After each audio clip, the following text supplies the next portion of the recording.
कि सहज में भी जानते भी नहीं थे। महात्मा जानते इस चीज़ को कि हमारे पास भी समय नहीं, इनके पास भी समय नहीं, और इसका कोई इच्छा है नहीं। इनको तो जो कष्ट मिल रहा है इसी कष्ट को भोग भोग के चले जाएंगे, इसी पर राजी है। इनको तो कष्ट भोगने का ये आदी हो गए। महात्मा जानते हैं कि ये कष्ट भोगने का आदी हो गए, ये ऐसे ही भोग भोग के चले जाएंगे नरकों में 84 में, तो इनको बचा लिया जाए। तो उनको दया आ गया, तो दया आया तो क्या किए, वो आपको हमको दर्शन दे दिए। ये जो आप हम गुरु महाराज का दर्शन कर लिए, उनसे स्पर्श हो लिए, तो इसी से ये मनुष्य शरीर का अधिकारी हो गए। ये आपको पासपोर्ट बन गया कि आपको मनुष्य मिलता रहेगा।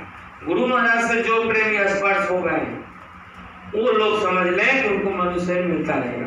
और नामदान मिल गया, तो नामदान मिल गया तो समझ लीजिए कि आप उनका हो गए, आपको अपना लीजिए।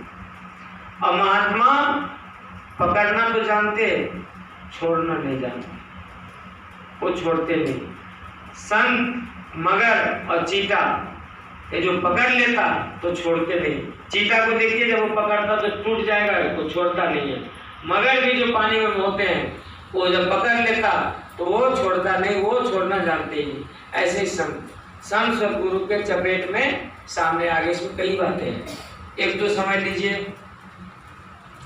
एक तो वो निकलते ही है देने के लिए, तो जो सामने आ गया, आपका प्रारब्ध भी नहीं है, पुण्य भी नहीं है, लेकिन सामने आ गए, आपको दया मिल जाएगा, आपको मिल जाएगा दया, आप दया के पात्र हो जाएंगे। और एक तो जब आपका पुण्य है, यहाँ जीव सब तरह के हैं, जब पुण्य इकट्ठा हो गया जन्म जन्मांतर से, वो कर्म ऐसा किए, भजन का, भक्ति का, सेवा का, मानव धर्म का, पानी पिलाने का, खाना खिलाने का, और बुरा काम नहीं किए, दान पुण्य करते रहे, पुण्य पुण्य उनका है, 84 जाने का कुछ है ही नहीं उनको। तो जब महात्माओं के यहाँ पदार्पण होता तो उनको महात्मा बहुत अच्छे लगते। जब पुण्य इकट्ठा होता, ऐसे जीवों को भगवान बहुत अच्छे लगते।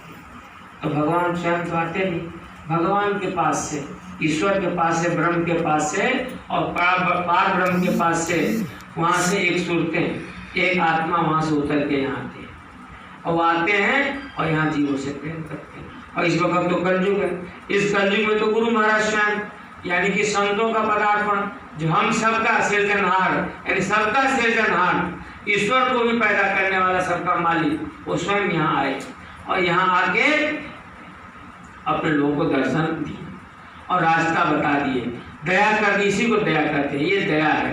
अब प्रेमियों चलना है। और सच पूछिए तो आप लोगों का तो क्या पूछना, ये जो भाई साहब हैं, उनको जितना भी समझ में आया, इतना मालिक का दया, घूम घूम के देखिए, सब दया मालूम होता है कि यही बारिश हो रहा है।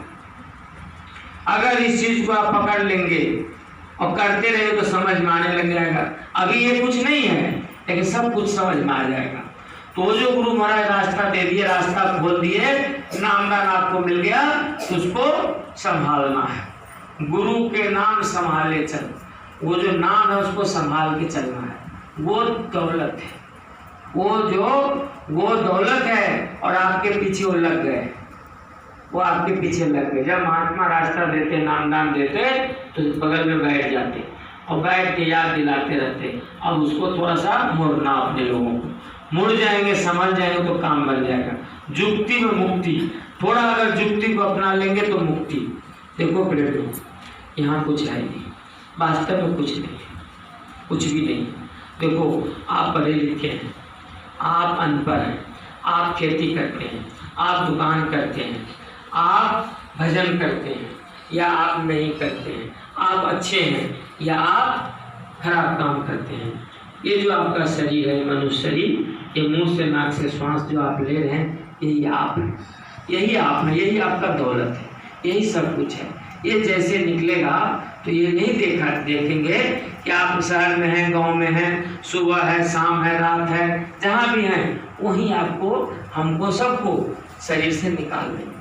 तब आप समझ लीजिए क्या रह जाएगा अपने पास। क्या है अपने पास? अपने पास कुछ नहीं है। असली बात यह है कि होय बुद्धि जो परम से आने, तो इसको चतुर चालाक करते हैं। देखिए ये चतुर है, चालाक नहीं है, उसका जेब से अपने जेब में आ जाए, उनका संपत्ति आ जाए, उनको हम ठग लें, हमको कोई न ठगे, ये नहीं। कबीर साहब कहते हैं कि सुखिया सब, कबीर साहब कहते हैं कि कबीरा आप ठगाइए, आप ठगाइए और न ठगिए कोई, आप ठगे सुख होता है और ठगे दुख हो। कहने का मतलब कहते हैं कि आप अगर ठगा जाइए तो सुख है। किसी को ठगना, किसी को धोखा देना, किसी को झूठ बोलना कभी नहीं करना चाहिए। मानव को तो मानव की तरह रहना चाहिए। मानव धर्म तो यह है, पहले अपने लोग मनुष्य बने, नामदान मिल गया, सत्संगी बन गए, इतने बड़े मालिक मिले, लेकिन मानव धर्म भी नहीं अपने पास। इसीलिए सत्संग के लायक हम लोग नहीं है, सत्संगी योग नहीं है, सत्संगी हम आप नहीं बन पाते हैं।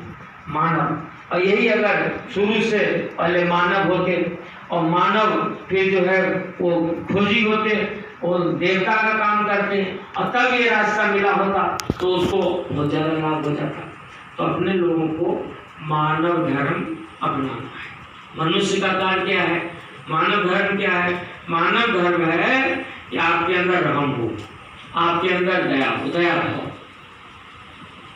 इसके प्रति दया हो, जीवों के प्रति दया हो। जीव में कौन आता है? सभी जीव आते हैं।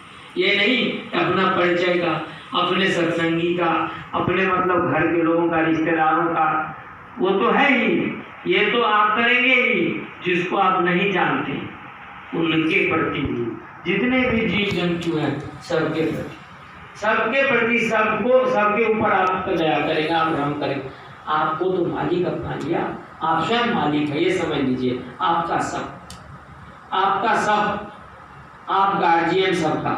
तो हम सत्संगियों को सबके ऊपर, हम सबके ऊपर दया, सबको दया करना है, सबके ऊपर हम रहे, और मतलब तो ये हो गया मानव धर्म। फिर देखिए आप सामने भजन कर लेंगे और ऐसा माहौल आपको मिलता, बराबर रोज सत्संग मिलता है। मैं आपका यूट्यूब पर देखता रहता हूँ, आपका कार्यक्रम बराबर हम देखते हैं और बहुत खुश होते हैं और बहुत लोगों से प्रार्थना करते हैं। रंजीत बाबू को उपमा देते हैं कि देखिए यहाँ पर, देखिए यहाँ इस जिले में ऐसे ये कार्यक्रम होता है और ऐसे आप लोग भी करिए। और इनका नकल बहुत लोग करते हैं और बहुत लोग नकल से लोगों को लाभ होने लगा। तो आपको भी करना है। अब करना क्या है ये समझ लीजिए, तो कर ही रहे हैं।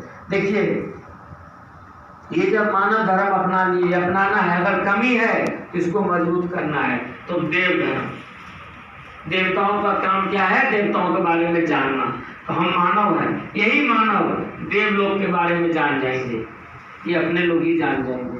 आप लोगों को सत्संग बराबर मिलता रहता है। सत्संगी आप लोग, गया हो गई, सत्संगी का लक्षण आ गया।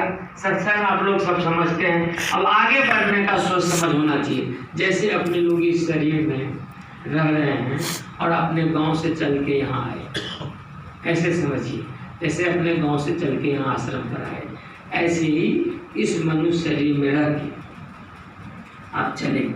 कहाँ चलेंगे? देवलोक में चलेंगे। कैसे चलेंगे? जैसे देखिए जब मृत्यु होता है, मृत्यु जब हम मरेंगे तो ये शरीर तो रहेगा उस समय भी, यही कान और यही मुंह और यही नाक, यही आँख, यही शरीर सब होगा, लेकिन इसमें से चेतन निकलेगा, पड़ा रहेगा।